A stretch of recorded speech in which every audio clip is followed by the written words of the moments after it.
I have never been a risk taker.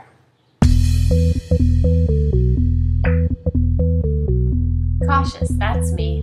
I like to spend my time reading a good book, sipping an iced tea, playing a game of tennis, or an afternoon of apple picking in the fall. That's enough adventure for my taste. Hang gliding? No way. Scuba diving? Never. I can spot the potential dangers in activities far more mundane. I don't even drive over the speed limit. So when my friend Jessica invited me to her house in the Berkshires to go skiing, my initial reaction was, sure, but I'll just be hiking or sledding. No skiing for me. I mean, honestly, why do people think plummeting down a slippery slope with long boards attached to their feet is fun? But Jessica gave me that look that said, come on, step out of your comfort zone, just this once. And I don't know why, but suddenly I thought, yes, I can do this. I am going on an adventure.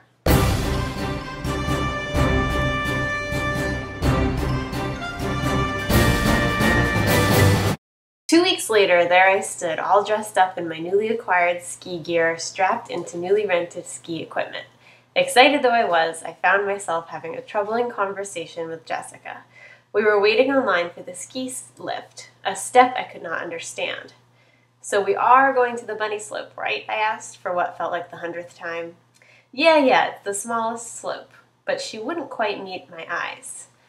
So smallest means bunny, right? She nodded. So why did we need a ski lift at all? I looked up apprehensively. It went so high so quickly. How could this be my first skiing experience? As we began our ascent, another disturbing thought occurred to me. The lift was moving continuously. It didn't seem to stop to let people off. Holding tightly to the side of the swaying lift, I asked Jessica, how do we get off? The lift isn't stopping. Well, she smiled, still not meeting my eyes. We just jump off and ski down a small hill that leads to the edge of the slope. I could have killed her. What had she gotten me into? So let me get this straight. I have to jump and ski to exit the lift, and I've never skied before? It's no big deal, she insisted. It's just a tiny, tiny hill. Yes, I replied, but I have never been on skis before. I thought we'd take a rope lift to a bunny slope. She had no reply. This was no bunny slope. I breathed deeply and counted to 10. What could I do? We were rapidly approaching the peak, and I had no plan. Could I just jump? Should I just keep going round and round? Could I call out for help? The moment of decision was upon me. The seat was getting closer to the snowy ground. I thought, when do I get off? Jess hopped and landed, and in a moment of pure desperation, I flung myself from the seat, knowing I wouldn't be able to land. So I curled myself into a tight coil, twisted in the air, and rolled down the little hill, landing on my back, directly under the ski lift.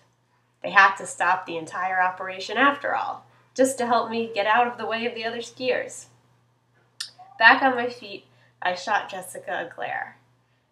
But in some ways the worst had already happened.